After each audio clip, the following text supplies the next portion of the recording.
I like my truth uncensored. My whole network viral. 12 and a half get you a quarterback. I got them shits flying like spirals. I like my truth uncensored. And please hit the arrow to share this video on your Facebook timeline, or go ahead and text it to at least one other person. Now, today, man, Wack 100 posted this video up here, of a pill bottle, and Wack 100, pretty much visited Mike Tyson's podcast called Hot Boxing. Now, pretty much they're claiming that they got into a scuffle. Now, Wack 100 posted this. He said, pulled up on one of my legends at Mike Tyson to do his podcast. Had a blast. Shit got warm in the room when Mike wanted to address the Tupac conversations. This picture was taken beforehand. The interview got a little crazy and hostile, shaking my head. Going to be some conversating when this hits Hot Boxing podcast. So hopefully it looks like they might got, that on film. What was your first thought when you thought about this?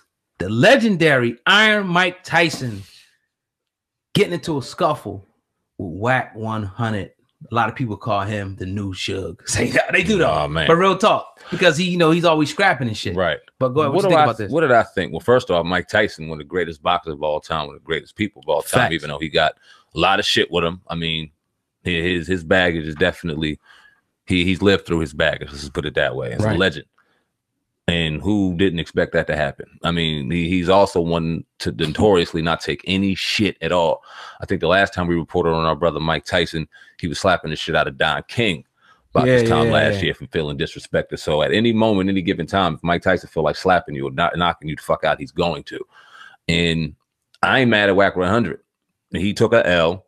And I think a lot of people will with Mike Tyson. I don't give a fuck how old Mike Tyson is. When you think about the nature of the dispute, though, because we know that you were talking about in pre-production, Mike Tyson, Tupac, great friends at the time. This was the nature of the conversation. If we know the history of Wack 100, he's pretty much had some ill-advised things to say about Tupac.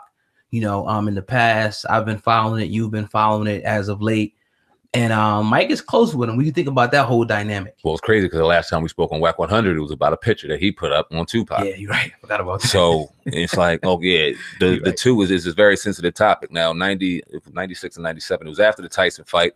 Right after he got out of jail, he fought that the White Irish Bull, and then he fought, I forgot what his name was, but he fought Bruce Seldon in Vegas. The last time Tupac was alive. It was the last time he was seen alive. He died that night in Las Vegas. Obviously, too, Mike Tyson took that very personal, took that to heart, spoke about it on a number of different interviews, oftentimes getting emotional and talking about it. So he wasn't playing any games. He cared about Tupac deeply. So to hear the way Wack 100 came, the disrespect in the way he came at a close friend of his, it makes perfect sense. But you got to respect Wack 100. And even though you don't have to respect necessarily what he said, you got to respect the man by staying by his convictions, understanding that there's a potential ass whipping coming right through this. But I'm not going to fold. I'm going to say what I got to say because I mean it. And he posted, the picture of the pain medication he has there. It's two men. He also wrote that, two men, he said dispute amongst men is just between those two men. He puts the West.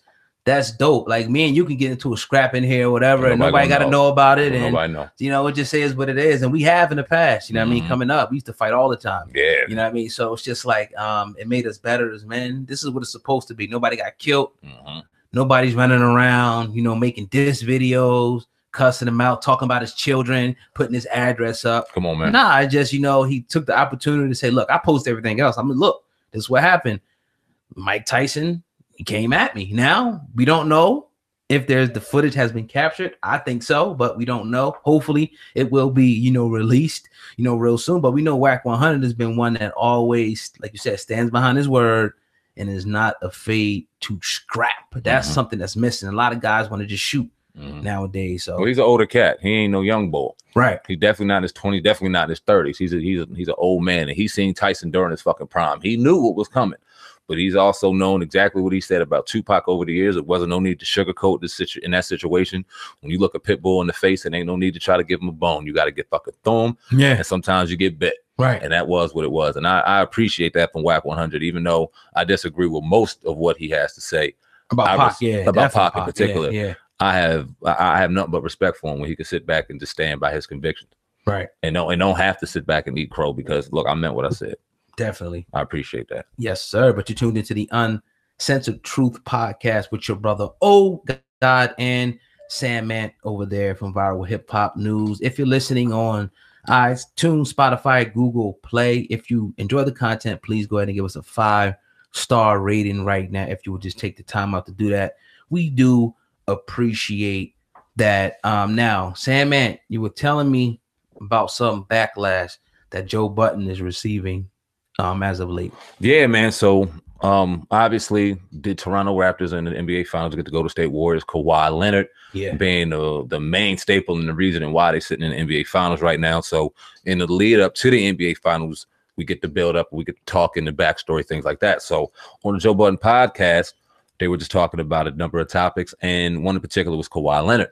And his dad came up. Now, if you don't know Kawhi Leonard's history, one of the main things in knowing Kawhi Leonard, because he doesn't give out much information, he's real quiet, is his dad was murdered in 2008, January 2008, in Compton at his car wash. He was murdered, shot and killed. That got by Joe Budden today, or a couple of days ago, whenever it was. He went in. He said, guess who's a killer? Kawhi's dad. It's a fact. And this is what Joe Budden was theorized. Now, while he directly did not cite where he got his information, he explained that his pops was a shooter in 5 different publications. That's where he's seen it. He did his research and said that his dad was a banger. He said his dad is in jail for, I think, whatever. I won't get into it, I'm afraid. And the uncle is out here handling the business as Kawhi Leonard's manager. When you look at Kawhi and his game and his demeanor, don't it sound about right? And then you're happy to know that his dad was a shooter, his uncle was a shooter. Now, the host Rory went in and looked it up and said, nah, his father, Mark, was shot and killed January 18th, 2008 at the Compton car wash that he owned. He may have been involved in something, but he is now passed away. So obviously you would have thought that Joe Budden would say my father, blah, blah, blah. But no, Joe Budden said, well, I'm sorry to hear that, condolences, but I stand by my word. He said that he was a gangster. It was what it was. Okay, rest in peace. That doesn't change my story. All right, so he's not there. But guess what? In the articles that I read before he left, he was getting busy. And to my knowledge, I think his uncle gets busy too. Now, his uncle is his agent. So he works hand in hand with Kawhi Leonard. Kawhi keeps it in his family, which we all the way respect. Yeah, definitely. But did Joe Budden cross the line? Did he go too far? Now, we respect podcasts, go all the way in and all that. But we also have a line of respect as well. So did Joe cross the line in your opinion? I think that when you say something about the deceased, that could be crossing the line.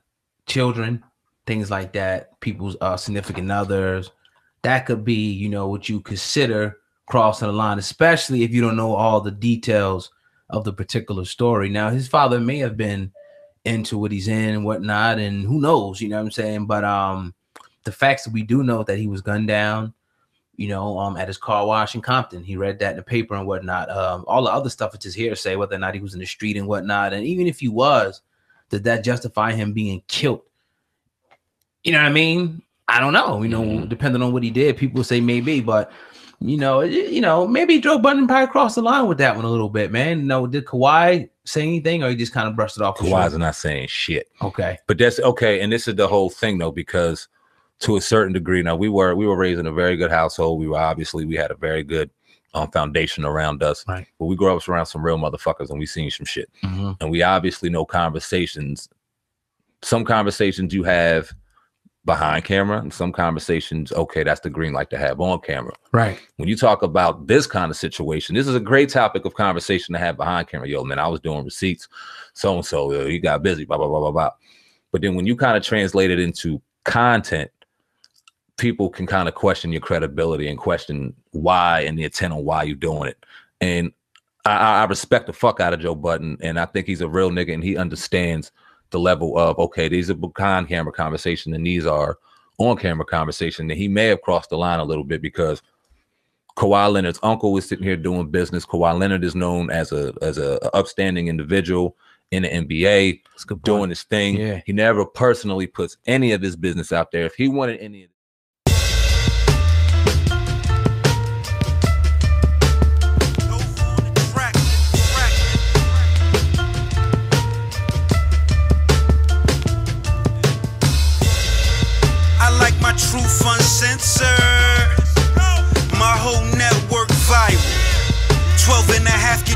quarterback. I got them shits flying like spirals. I like my truth uncensored. My whole network viral. 12 and a half get you a quarterback. I got them shits flying like spirals. You're now tuned into the greatest. Motherfucker, you ain't never lie. If them people watching us like YouTube, then tell them motherfuckers like and subscribe. If the blunt stale, I still click a bell.